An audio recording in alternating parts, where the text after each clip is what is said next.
Hello, everyone. It's Friday again, and I am going live again. Hope you're doing well. My name is Zora, and welcome to my Level Up Live, which I do always on Friday afternoons. And today, what we are doing is looking into how to keep your cool. And as always, it always makes me a bit more comfortable when I know if somebody has managed to log in. And so if you can drop me a little message, that would be fantastic. Good. Let's move on. Here we go. Today's focus is going to be on emotional triggers. I've seen this so many times that the best talent, the best leaders end up losing their careers, losing their jobs because unfortunately they didn't know how to manage their triggers. So today is going to be about that. And the damage that we are going to also discuss about what is the damage, the silent and not so silent cost that comes with it.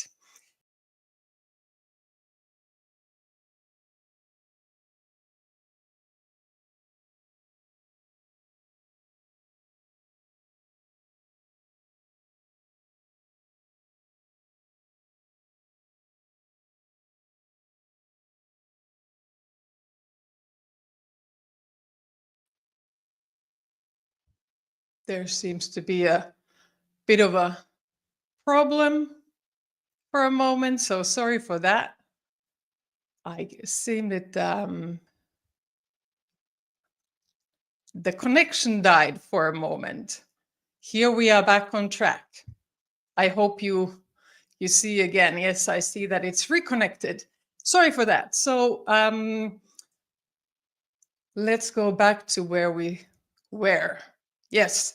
And what I'm going to do still today is help you look at how to build your EQ, but also then look into what is a kind of like a tool you can directly use next week or to even over the weekend.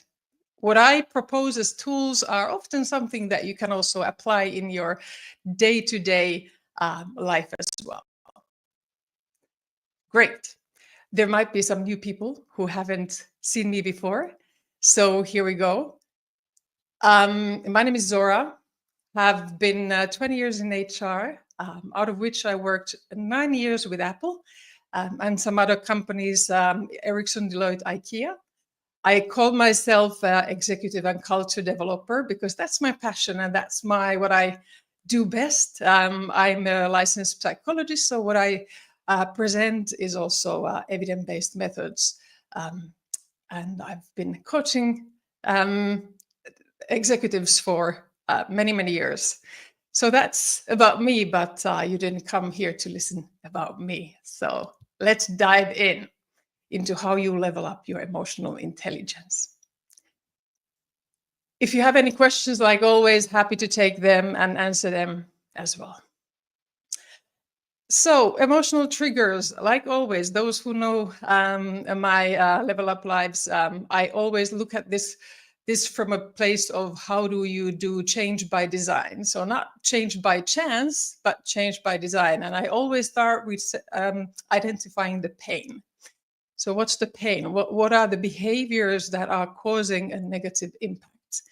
And when you are emotionally triggered, yes, you overreact, you might be defensive, you might withdraw, you might blame, you might be catastrophizing, you might overgeneralize.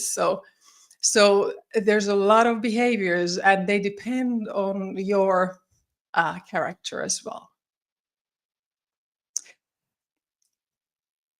And as some of you might already know, I'm a big believer and I would say passionate about neuroscience because it helps us. And I've noticed when I work with leaders, the more I help leaders understand the kind of biology of psychology, and the easier it is for them to then steer their own reactions. So I'm going to break down to you the neuroscience of triggers. So what happens in our, as I call it, the caveman brain. What happens in the caveman brain when we are faced with a trigger? And what I like to do is break down the brain in an analogy of a city, because I know these words: thalamus, amygdala, hippocampus, neocortex. I mean, scary. I understand that. So when I educate executives and leaders about the brain, I use the analogy of a city. So let's start with thalamus. It's a part of our brain that's basically like a traffic controller. It takes sensory data, maybe a loud sound somewhere or a smell. It kind of relays data from one part to another part. So it's a kind of like a traffic control system in our brain. Then we have amygdala, and that's the central alarm. So when thalamus thinks that this could be potentially an alarming thing, it sends it to amygdala, which is all the time looking for the threat, and whether it's a dangerous signal or emotionally charged signal. And what it does very quickly is it runs to the city archives, to the hippocampus. I mean, this happens without even thinking. And it scrolls through all the experiences, the memories, good and bad, to see, is this threat or not? And usually, often, even if it's not in our conscious minds, it may be that it's definitely, it builds, takes all the memories that we can't even remember. It goes all the way to the childhood. And then neocortex is more I have a mistake there that I need to correct. It's not a traffic control, it's a city council. It's like the body where every good decision is done logically. So amygdala is the place where you are, is part of our emotional brain, but neocortex is then this thinking brain, the one that makes decision based on logic. I'll change that. That was my mistake. So first, let's go those through. So now you know a bit of our brain, and now I'm going to explain to you how an emotional trigger then plays in that moment. I have a question, Ankita. Hello, Ankita.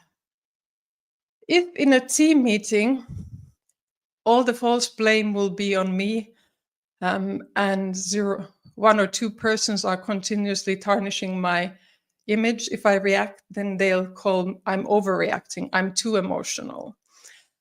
This is an interesting one.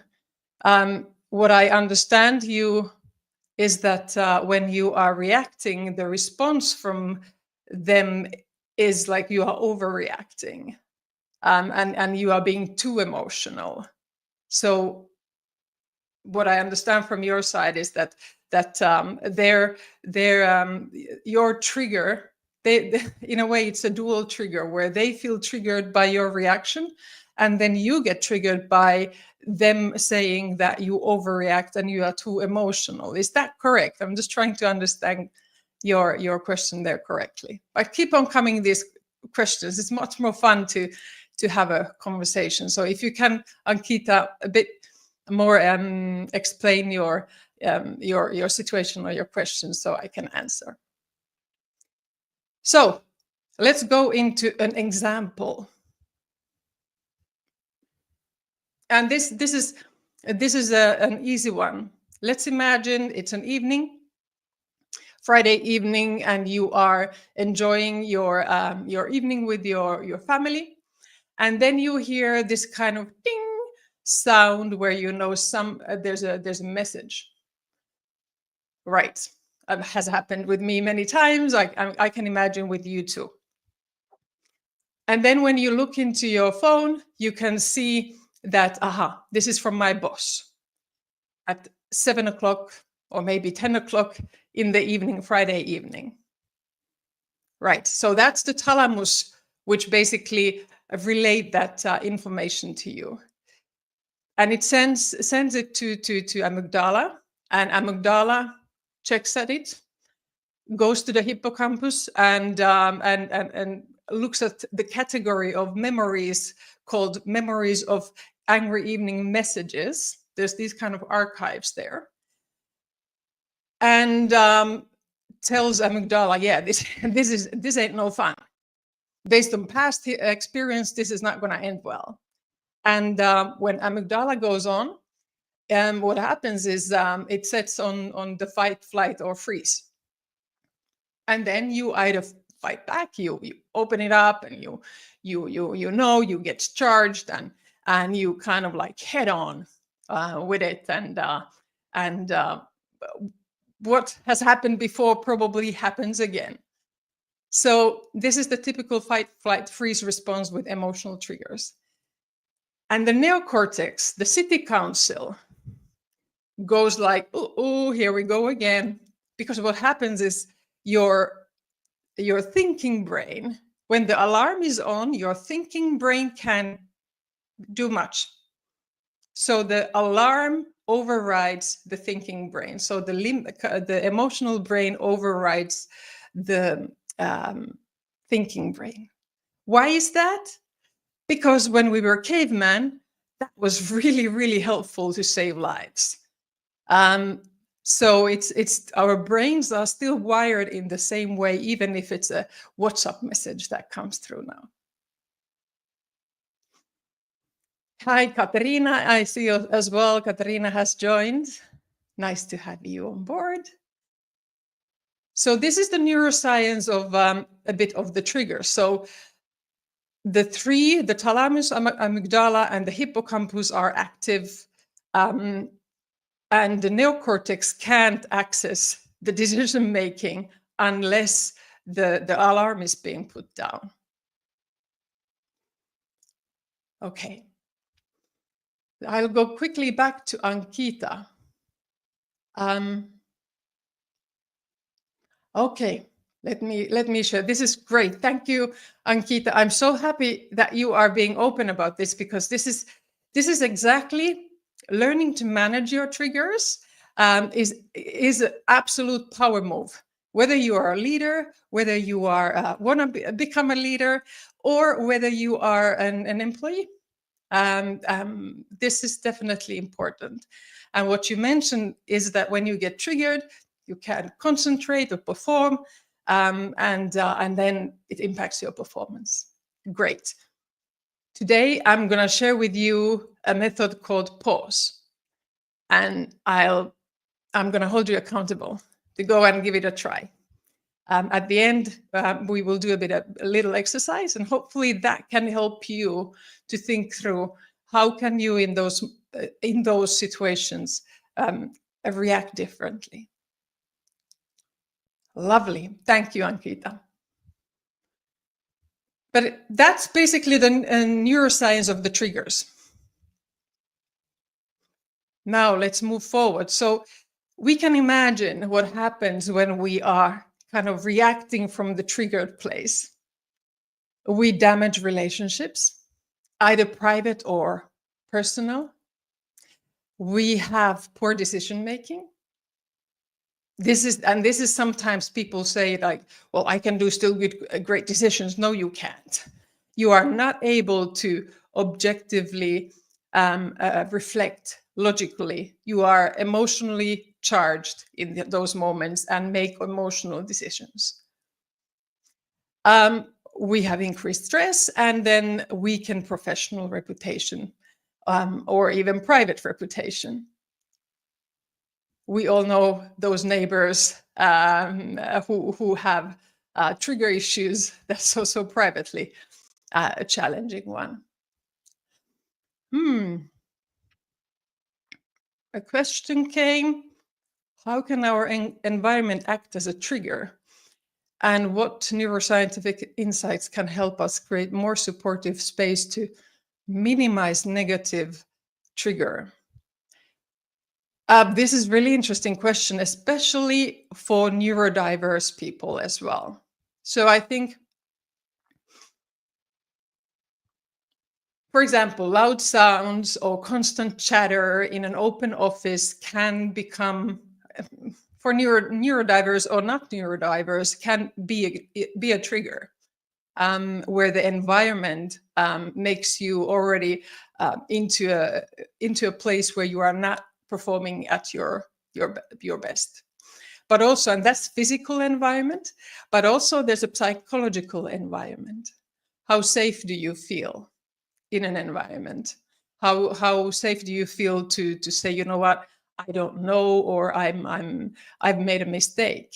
So I always look at the psychological and physical environment differently. But there are definitely ways, and I think it's very individual. Somebody who likes to work with their headset on, listening to music to kind of close out everything else around, that's their way of de-triggering themselves and creating a place of safety. The same with psychological safety. So those kind of environmental aspects are a really good consideration to think of, like, how do we de-trigger ourselves and ensure that the environment is optimal. Then let's move forward. So I want to still go through the 4 quadrants of EQ and how does it help, and then we do the pause method as promised. Right. EQ, and this graph is not mine. There's smart people, Goldman and Boyatsis, who have created, done the research and looked into how do we define emotional quotient and how do we build it. And here we go. So on the upper, I think it's left corner, you have self-awareness. So what do we recognize in ourselves? That's the starting point. So Ankita, you recognize that in those moments in meetings when you are being blamed for overreacting or being emotional, you are recognizing that already. Kudos, because a lot of people don't. They don't even see that they are getting emotionally triggered. So what do we recognize in ourselves? What are the emotions, the triggers, the behavior patterns, the beliefs? And then out of that, you go into, so what can we regulate in ourselves and manage? So how do you start to adapt your behavior? And from there, once you've done that well, then you move into the others. Because you cannot regulate and sometimes also spot emotions in others if you don't have your kind of side of the tower strong. So first to self-awareness and self-management, and then you go to social awareness, and then relationship management. So you look at, what do I recognize in others? What emotions or reactions do I recognize in others? And then how do I steer that and regulate that? So that is the kind of 4 quadrants of EQ or EI. Like I have the 3 points there. EQ is not about being soft and nice and let's smile and be happy. No, it's a strategic, knowledge and power-packed kind of skill to steer outcomes of really tough conversations and situations. So it's an absolute strategy tool for leaders. Second, you are not born with it. And many times I have leaders who have received the feedback, hey, Zora, they tell me that I don't have enough EQ, but I was born like this. And I said, well, IQ and EQ are different. EQ is totally buildable competency, but it starts from self-awareness, and sometimes that's the hardest part, and that's the work, the homework many don't want to do. And then there's no shortcuts developing EI, because those who struggle with their teams often struggle with themselves as well. So I think next week I'm going to talk about how to lead conflicts, and that's definitely, if you can't lead yourself and your own emotions, you're not going to be able to lead other people's conflicts either. Let me move forward. So what do you get out of it? So the way EQ helps leaders to lead better. So what is the gain? The gain is clearly strategic decision making and thinking. When you are able to activate your neocortex, the thinking part of the brain, so the logical part, your decision making improves significantly. Stronger leadership and influence. In those moments, how do you come across? What's going to be your reputation is going to be very different, and your ability to steer, if you are able to manage yourself in a better way. And then enhance relationship and team collaboration.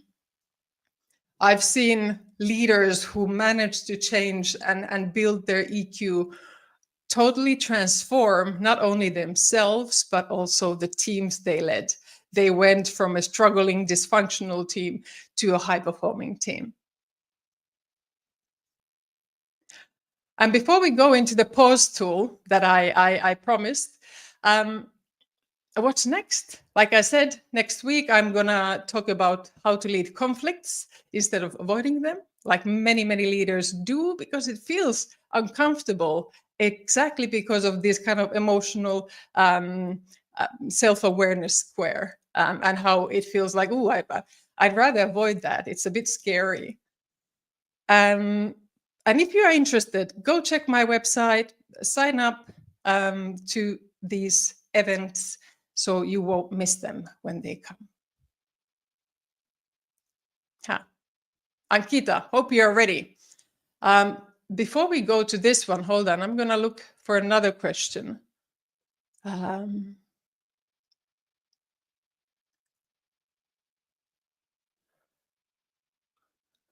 What are some effective neuroscience-based strategies to rewire our responses to negative triggers in stressful situations? Actually, the pause methods that I'm going to share with you right now is exactly that. It's based on understanding how the neuroscience works on the background, and therefore you can apply it in a trigger situation. So let's have a look at that one. So, pause method. Pause comes from an acronym, P for pay attention. So when we get triggered, I don't know about you, but I'm going to share with you vulnerably what happens in me when I get triggered. When I get triggered, I can hear my kind of like I get tensed. Sometimes I get very, very, very like a dry throat as well. And that's for me like a somatic sign, like, ooh, something is going on.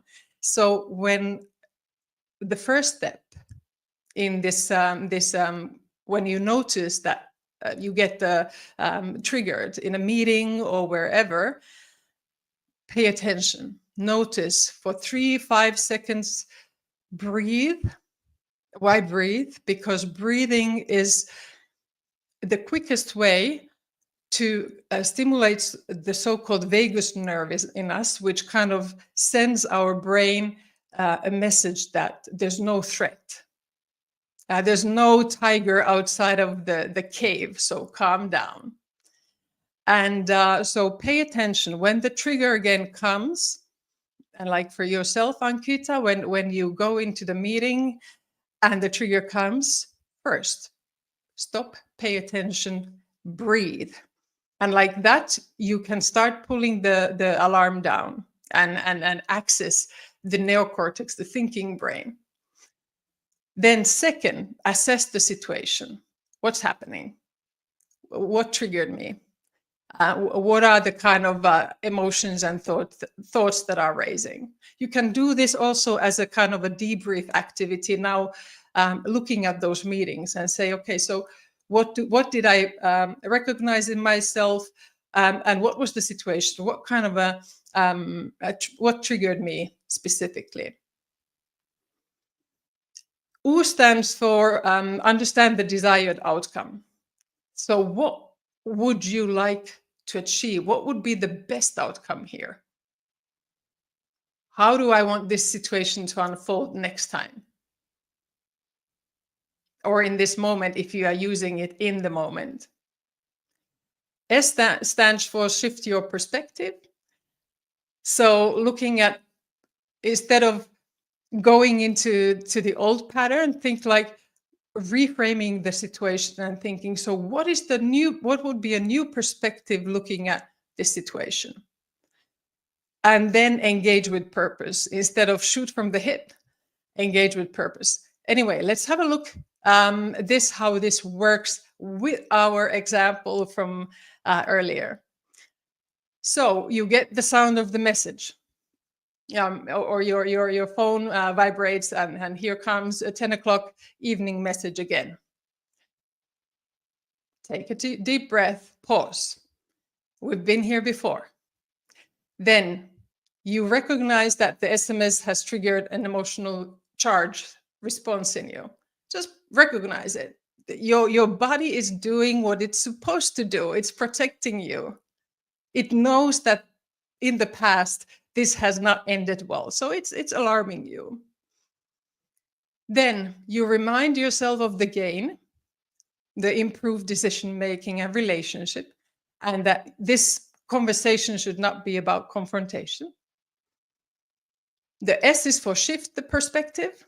You reframe the situation differently. You might think, okay, so how do I want to use this to build trust? Or maybe you say, this could be a chance for me to set boundaries as well. So you look at what is the reframed situation. And then E stands for engage. You respond with purpose and steer the outcome. And your neocortex this time will say, haha, not this time. Because you basically calmed your mind down before responding so that your neocortex can actually make the decisions. But it requires that pausing, slowing down, breathing, biologically sending the message to your body that there's no tiger outside of the cave. Ankita, would you be ready to give it a try when next time going into the meeting? How you kind of like pause and engage at the end with purpose. Let me know. And then, the question is where can I find this? All these keynotes that I do are available at my lounge, which you can access from the Level Up website as well. And yeah, that's for free. You can go there, watch the replays, and this keynote is going to post there right after this event as well. There you go. Thank you. Let me see if there's anything else, any other questions.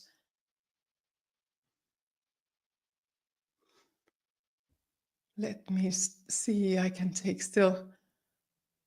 Empathy and triggers. This one isn't. Empathy and triggers. How can understanding of emotional triggers of others improve our social awareness, and how does this relate to effective communication? Absolutely. So, and that empathy is connected to your self-awareness as well. You cannot, unfortunately, if we are unable to, in trigger moments, if we are unable to manage our own triggers and be aware of them, we cannot truly be empathetic. Last time we discussed about our brain that when we are in stress moments, the same place in our brain that signals to us threat and kind of triggers cortisol, which is our stress hormone, it cannot switch on to oxytocin, which is our trust and bonding hormone. And that's needed for empathy. So if your body is in a trigger mode and releasing cortisol, you cannot be empathetic. So a really, really important point is like, how do we help to de-trigger people before we try to then expect empathy or show empathy? Thank you for that question. Really, really good one. And that social awareness is really important. Ankita, great. Let me know how it goes. Ping me a DM and let me know how it went. Can't wait to hear. Thank you, everyone. Thanks for joining my live session. Look forward to talk with you next week about how do you, instead of avoiding conflicts, how do you lead them? Have a great weekend.